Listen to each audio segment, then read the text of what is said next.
जय भीम, नमो बुद्धाय। आज हम लोग हैं the battle of Bhima Koregaon. ये जो मूवी रिलीज होने वाली है, उनके प्रोड्यूसर, डायरेक्टर, लिरिसिस्ट, इनके ऑफिस में आयु रमेश थेटे सर जी के ऑफिस में। तो हम विशेष बातचीत उनसे करने वाले हैं कि आप हमें इस मूवी के बारे में बताइए, क्योंकि पूरा विश्व, not only Maharashtra, not only India, पूरा विश्व इस फिल्म के लिए उत्साहित है कि ये फिल्म कब रिलीज हो रही है, ये फिल्म कैसे होने वाली है। अर्जुन रामपाल लीड रोल में है और ये मूवी के बारे में सभी लोग उत्साहित हैं, महाराष्ट्र के लोग खासकर उत्साहित हैं। तो मैं आप लोगों को रमेश थेटे जी से मिलवाता हूँ। जय भीम। मुझे बड़ी खुशी है कि राज रत्न जी, बाबा साहब के फैमिली के व्यक्ति मेरे ऑफिस में आए। बड़ा अच्छा लगा और मेरा सम्मान है ये आपने विजिट किया इस ऑफिस में। मेरा ऑफिस में नहीं है मतलब, बल्कि सबका ऑफिस है और आपका ऑफिस है। हाँ। और मैं इतना ही कहना चाहता हूँ, ये जो फिल्म है ये बाबा साहब के विचारों को ध्यान में रखते हुए इसका जो नैरेटिव है वो नैरेटिव हमने सेट किया। देखिए, film Bhima Koregaon, the battle of Bhima Koregaon war film है ऐसा माना जाता है, लेकिन मैं ये कहना चाहता हूँ this is not only a war film, this is a socio war film. तब की परिस्थिति और आज की परिस्थिति में क्या अंतर था। आखिर ये 500 महारों को पेशवा बाजीराव दूसरा की 28,000 की फौज को हराने का क्यों जुनून उनके दिमाग पर सवार था और क्यों हराया, कैसे संभव हुआ ये? 500 लोग 28,000 को हराएंगे, ये कैसे संभव है?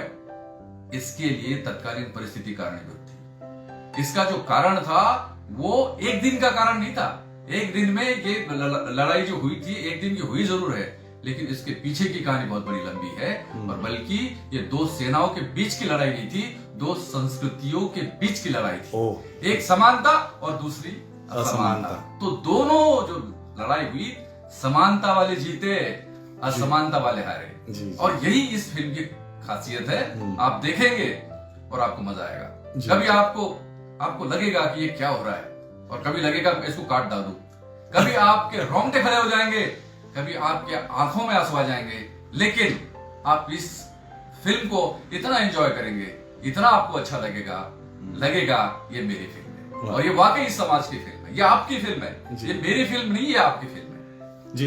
सर, ये हिंदी में रिलीज हो रही है जी, और साउथ के लोग भी इसे देखना चाहते हैं। मेरे पास बहुत सारे साउथ के लोग मैसेज देते हैं कि हमें भी हिंदी उन्हें इतनी समझ में नहीं आती, तो उनके लिए आपका क्या नियोजन है?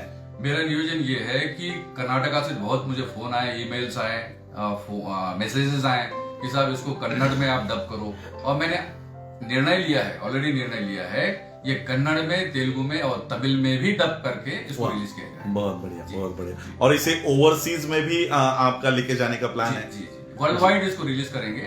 अमेरिका, इंग्लैंड, जापान, ये तो 3 कंट्रीज तो ही हमारे, थाईलैंड, और भी कंट्रीज में इसको रिलीज करेंगे। और ये वाकई इंटरनेशनल फिल्म है। नाइस, बहुत। और वही हम आपके इस प्रोजेक्ट को तहे दिल से मंगल कामनाएं देते हैं।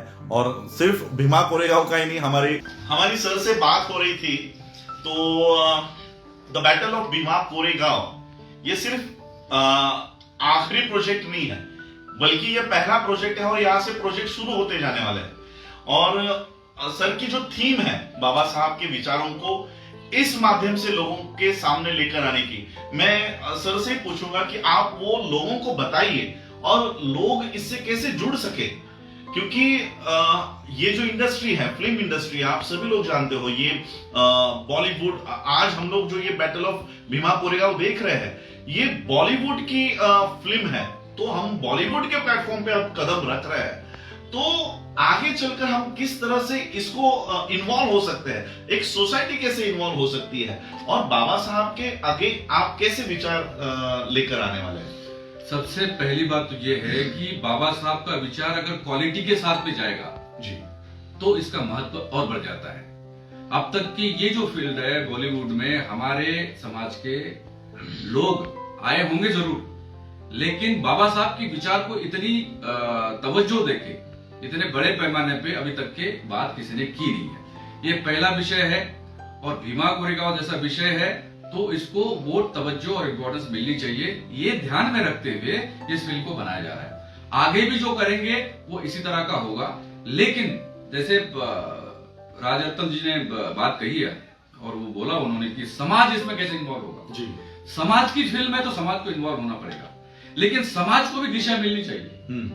समाज को कैसे इन्वॉल्व करेंगे? मुझे फोन आए, बहुत सारे लोगों ने मुझे बोला कि साहब आप हमें भी इन्वॉल्व कीजिए जी। तो इन्वॉल्व करने का तात्पर्य क्या था कि इस पूरी प्रक्रिया में हम आना चाहते हैं। कैसे आएंगे? देखिए, अब ये इतनी बड़ी फिल्म है तो लोगों को देखने की सुविधा इसमें होनी चाहिए। मतलब एकदम सबको लगेगा मैं देखूं।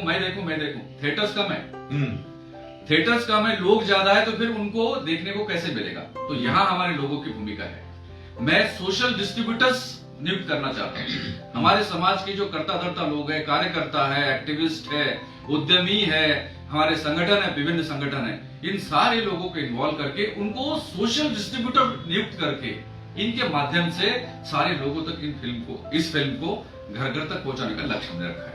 तो जैसा आपको विदित है, इस फिल्म को इस हिसाब से रिलीज करेंगे और ये विचार बाबा साहब का उस हिसाब से हम लोगों तक ले जाएंगे, तो फिर जो है इसका महत्व बढ़ जाता है जी। देखिए, हम लोगों ने डॉक्टर बाबा साहब अम्बेडकर जी की मूवीज देखे हैं, आज भी यूट्यूब पे अवेलेबल है। जब्बार पटेल जी के डायरेक्शन में ये मूवी बनी, लेकिन ये मूवी थी गवर्नमेंट फाइनेंस। ये गवर्नमेंट फाइनेंस मूवी थी, और फिर कहीं ना कहीं जब गवर्नमेंट इसे फाइनेंस करती है तो ऑब्वियसली गांधी को ग्लोरीफाई करती है या पटेल को ग्लोरीफाई करती है, क्योंकि पैसा उनका लगा हुआ होता है।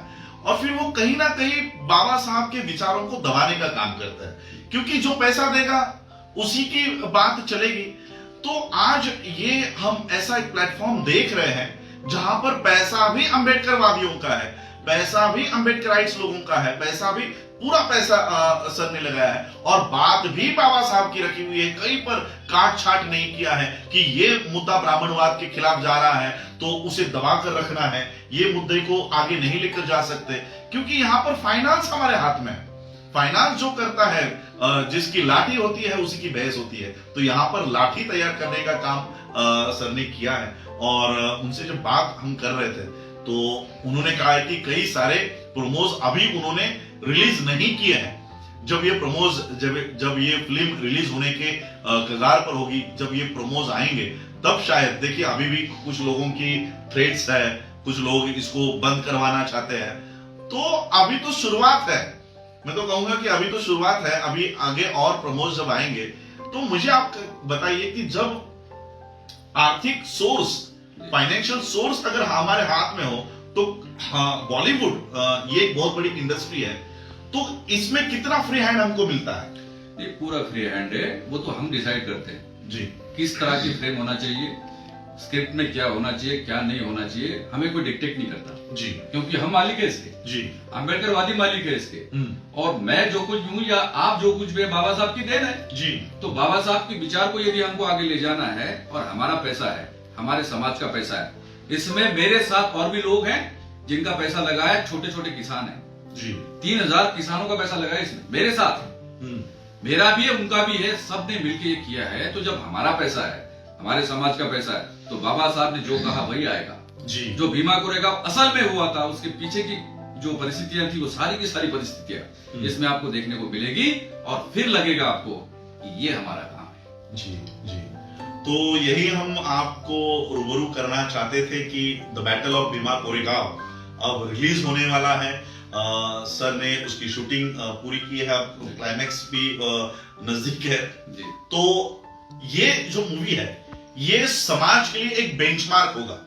ये बेंचमार्क होगा कि बाबा साहब को मानने वाले लोग भी बॉलीवुड के प्लेटफॉर्म पर आकर बॉलीवुड को टक्कर देने वाली फिल्म बना सकते हैं, और टेक्नोलॉजी का इस्तेमाल करते हुए एक्टर्स और जो कुछ है, कहीं हम लोग वहां पर कम नहीं है, हम किसी से कम नहीं है। जब हमको वो प्लेटफॉर्म मिल जाता है तो हम उसी तरह का तोड़ हम दे सकते हैं। ये भी एक बैटल ऑफ भीमा कोरेगांव के पीछे एक बेंचमार्क सेट हो रहा है और आगे चलकर इसी तरह के बाबा साहब के विचारों के ऊपर आगे और हम लोगों को रमेश थेटे जी के ओर से ये सब्जेक्ट्स देखने को मिलने वाले हैं। तो मैं आप सभी लोगों से कहना चाहूंगा, चाहे जो लोग मुझे भारत भर से सुन रहे हैं, भारत के बाहर से सुन रहे हैं, इस मूवी को एक एंटरटेनमेंट का या मनोरंजन का साधन नहीं, हमारा इतिहास क्या है और जो समता और असमानता के बीच जो एक लड़ाई हुई है, उस लड़ाई को, हमारे इतिहास को पहचानना जरूरी है। और वो इतिहास, बाबा साहब कहते थे कि जो अपना इतिहास नहीं जानते वो इतिहास क्रिएट नहीं कर पाएंगे। तो ये इतिहास जानने का एक नया जरिया ऑडियो विजुअल के माध्यम से, मूवीज के माध्यम से, थिएटर्स के माध्यम से आप लोगों के सामने सर लेकर आ रहे हैं। तो आप सभी लोग सर का जो प्रयत्न है, कोशिश है, उसे सराहिए, उन्हें प्रोत्साहन दीजिए। इतना ही कहते हैं और रुकते हैं। जय भीम, जय भारत, जय बुद्ध। जय भीम। सब्सक्राइब करें आपके अपने चैनल समतावाज टीवी को, बेल आइकन दबाना ना भूलें सबसे पहले हमारी वीडियो देखने के लिए।